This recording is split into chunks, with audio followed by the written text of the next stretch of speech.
Nah ini teman-teman nih, saya ambil dari produknya Mandiri saat itu, Attractive Money di 2016 Oktober ya. Berarti kalau di 2021 sekarang berarti hampir 5 tahun. Tapi seperti yang teman-teman tahu ya, kalau lihat chartnya di sini, ini turun gitu ya, ini negatif gitu ya. Jadi kalau untuk nyimpan Attractive Money selama 5 tahun itu negatif teman-teman ya. Tapi kalau kita proyeksikan dari si Attractive Money-nya sendiri untuk 10 tahun sebenarnya dia ada positif, dia ada margin ya. Kalau sekarang 2021 nih di sini teman-teman ya. Berarti mungkin sekitar 2011 berarti ya. Nah, di sini. Kalau kalau kalian lihat kan grafiknya sama-sama di garis nih. Sama di garis, tapi yang 2021 tuh dia udah mulai naik nih teman-teman di sini. Udah mulai naiknya di sini. Gitu ya. Ini kan di antara 160 sama 140 ya. Dan ini 130 nih 2020. Jadi ini sudah di atasnya sebenarnya. Jadi ini sudah membaik. Jadi kalau ditarik garis untuk 10 tahun itu sebenarnya sudah positif. Kalau 15 tahun which is itu berarti 2006 ya. 2006 ya di sini udah pasti otomatis udah cukup naik gitu ya. Sangat positif gitu ya. Nah, ini yang saya tadi bilang, saya waktu itu beli aja gitu, nggak paham. Nah, ternyata setelah buka informasinya, ternyata dia ini membelikan pasar uang 20 0 sampai 20% dan saham 80 sampai 100%. Nah, inilah teman-teman yang mau kita pakai juga. Kita nggak ribet beliin yang lain begitu ya. Kita ngikutin ini aja. Salah satu manajer investasi juga ini. Lalu portofolio yang sekarang terjadi adalah pasar uangnya dibelinya cuma 2,79% dari aset location-nya 0 sampai 20. Lalu sahamnya 97,21 nih. Dan dia cuman main di indeks LQ45 ya. Jadi ada IHSG itu mengeluarkan sebuah indeks gitu ya untuk membantu para investor. Ya, jadi dia ada 45 saham ya bagi indeks IHSG yang baik performanya ataupun cap marketnya juga lebih bagus ya. Nah, ini hanya top top holding aja ya. Ini kalau dijumlahkan tidak sampai 97% ya. Ini hanya paling banyak begitu ya. Dia masukin ke Bank BCA, teman-teman. Terus Bank BRI, terus ke Telkom, Bank Mandiri sama Astra. Ya, yang lain-lainnya tidak ada sih informasinya. Mungkin ini di situ mungkin trading dan lain sebagainya begitu ya. Dan akolahan juga cukup tinggi teman-teman ya. Udah di 3,4 triliun ya. Jadi ini udah cukup besar juga ya. Nah, NAV per unitnya saat Juli 2020 ya tahun kemarin itu 130 dan sekarang tuh mungkin udah sekitar 150-an ya. Jadi sudah kalau ditarik 5 tahun meskipun belum 5 tahun ya. Saya kan tadi Oktober ya. Mungkin Oktober tahun ini mungkin baru bisa kelihatan. Nanti saya akan share di jurnal saya juga apakah positif ya untuk 5 tahun ataukah negatif gitu ya. Lalu di sini kalau saya hitung ya Oktober 2016 sampai bulan ini Maret 2021 itu ada 4 tahun 6 bulan atau 54 kali bayar nih. Setoran tiap bulannya kan 1 juta. Berarti kalau nabung biasa nih teman-teman, ini uangnya 54 juta sekarang nih. Ya bunganya pasti akan kecil lah. Kenyataannya ternyata 41 juta nih. Kalau nanti saya bisa share nanti isinya ya. Nah, berarti kan minusnya atau kerugiannya 17 juta nih. Ya. Kalau lihat dari tabelnya juga secara bulanan nih 2020 Juli dia udah positif 6%. 3 bulanannya 14% ya. Lalu 1 tahunnya dia minus ya, 3 tahunnya minus, 5 tahunnya minus. Ya meskipun tahun ini sebenarnya lebih bagus sih. Nah, kondisi kenyataan tadi ya, kerugian tadi dari kenyataan 41 juta tadi itu karena saya ngambil datanya 12 Maret 2021 dengan harga jual per unitnya Rp150 nih. Ini sih 152 mungkin harinya lebih ya. Mungkin ini tanggal 18 nih teman-teman kalau lihat tanggal. Ini tanggal 18 sih jadi udah naik lagi gitu ya. Dan kepemilikan unit saya sebanyak 275.354,3658 unit gitu ya. Itu terakhir per Maret ya. Nah, teman-teman, bila kita tarik nih harga tertingginya di 2017 ya. Di sini teman-teman nih, harga peak-nya katakanlah kembali pulih ekonomi, katakanlah kembali ataupun tidak lebih besar dari 200 dari 2017, maka sebenarnya kalau saya hitung unit dikalikan harga tertingginya, peak-nya, itu sebenarnya uangnya 77 juta nih teman-teman nih. Berarti yang tadinya negatif tuh udah surplus ya memang, tapi ketika kondisi keuangan ekonomi ataupun pandemi ini beres dan kembali pulih begitu ya. Tapi kalau kita ambilnya 2018 deh, bukan ngambil yang all time high deh, yang mungkin yang kedua gitu ya. Jadi 2018 itu di 195 nih teman-teman, harganya ya, di 195 ya. Itu 53 juta nih, kita rugi sejuta nih gitu ya. Jadi sebagai catatan, untungnya ini adalah unit link ya. Jadi sehingga kita mendapatkan manfaat lain yaitu ada asuransi jiwa ya. Jadi amit-amit kalau tertanggungnya meninggal begitu, dia dapat 75 juta dan uangnya keluar semua ya. Nah, eh, ya ini daripada kita beli reksadana saham sendiri nih.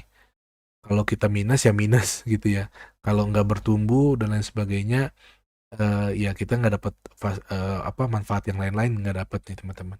Tapi nggak usah takut juga bahwa kalau tarik garis selama 10 tahun ya itu tetap positif kok teman-teman ya. Meskipun ada corona di sini nih, ada pandemi di sini, tapi kalau ditarik garis lurus ini tetap positif kok.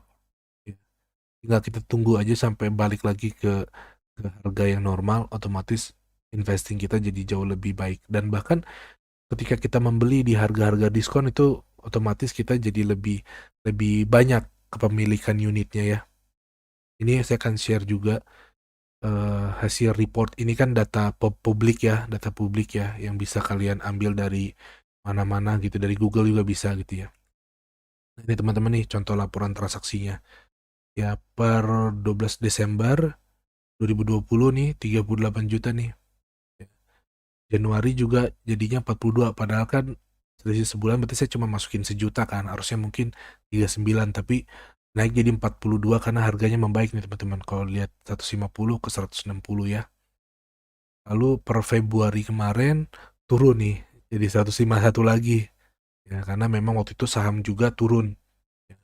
Di bulan Februari kemarin turun. Memang di Januari kemarin sempat naik ya.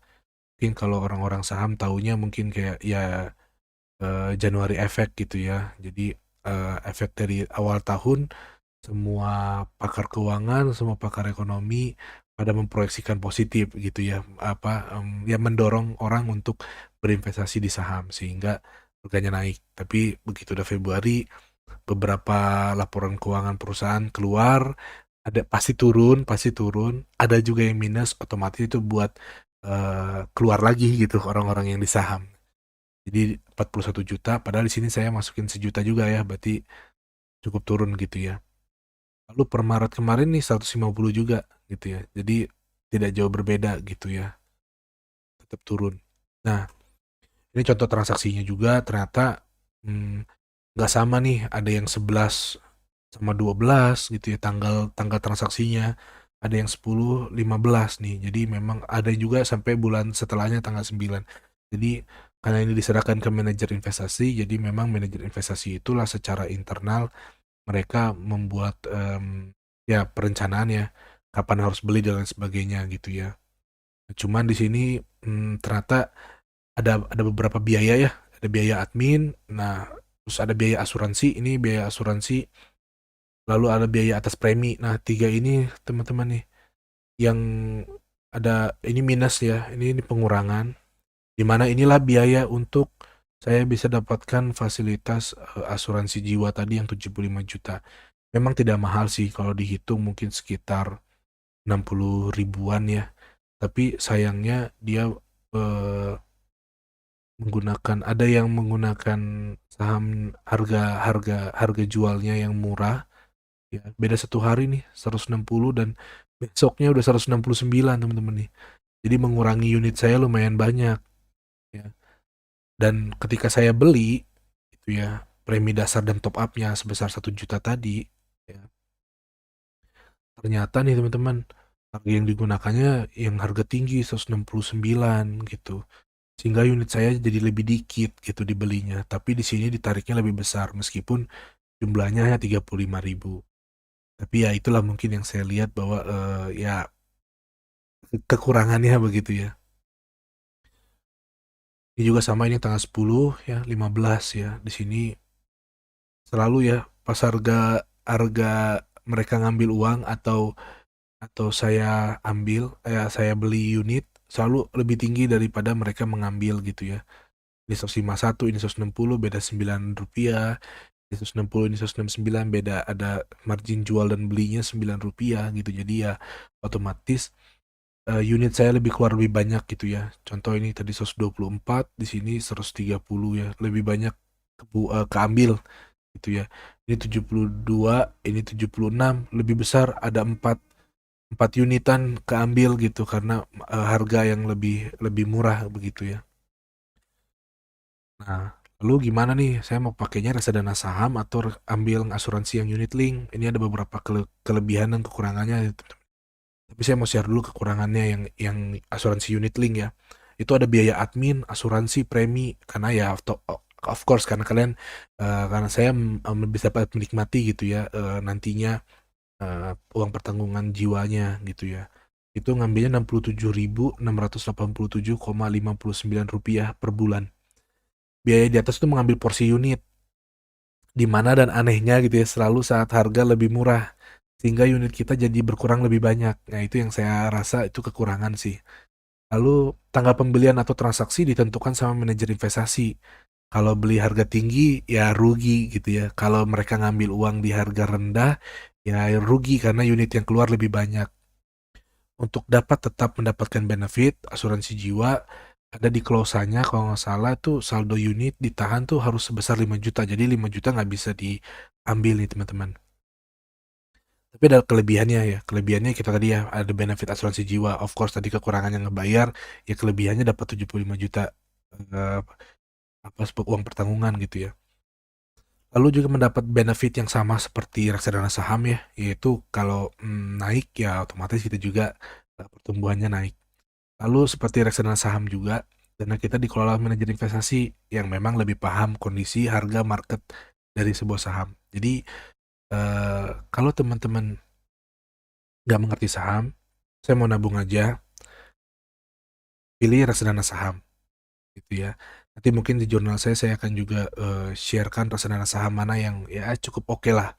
Tapi saat pandemi begini ya susah sih. Tapi ada gitu beberapa yang akan saya share nantinya. Kalau teman-teman mau reksadana saham, tapi nggak punya asuransi jiwa, mau sekalian juga gitu ya. Ini asuransi jiwa unit link cukup baik sih ya, cukup bagus ya. Pertumbuhannya juga dibandingkan IHSG tadi tidak terlalu jauh ya. Kalau teman-teman lihat ya, tolak ukur IHSG-nya LQ45 ya, dia mendekati ya. Lalu secara 3 bulannya ya dia lebih bagus ya. Yang secara 1 bulannya dia kalah lah 0,07% gitu ya. Tapi secara 3 bulan dia lebih bagus 2%, 1, lebih lah ya. Lalu untuk kerugian saat corona ya 1 tahun, dia memang memiliki kerugian lebih besar 4% ya, 4%. Secara 3 tahunnya dia juga lebih rugi lagi 7%. Secara 5 tahun dia rugi lagi sekitar 10% gitu ya. Tapi secara tahunan untuk tahun ini gitu ya, year to date itu dia masih di 2%-an gitu. Jadi dia cukup cukup cukup mengimbangi lah meskipun ada poin-poin di mana dia kalah cukup jauh ya, yaitu di 3 tahun sama di 5 tahunnya gitu. Tapi untuk 1 tahun berjalan dia masih nggak terlalu jauh juga teman-teman. Jadi ini patokan LQ45 ini perusahaan-perusahaan yang big market ya. Oke, jadi ada juga reksadana saham yang bagus, ada. Tapi kan kalau kalian nggak dapat benefit asuransi jiwa kan, ya ketika rugi rugi aja, ketika untung untung aja. Nah kalau yang ini, ketika Anda rugi ada benefit, gitu ya. Ketika Anda untung ada benefit. Jadi ya bisa poin plus lah bagi saya. Bagi teman-teman mungkin akan berbeda. Nanti mungkin bisa share di kolom komentar lebih cocok yang mana. Nanti saya akan lebih fokus ke jurnalnya yang bagian mana ya.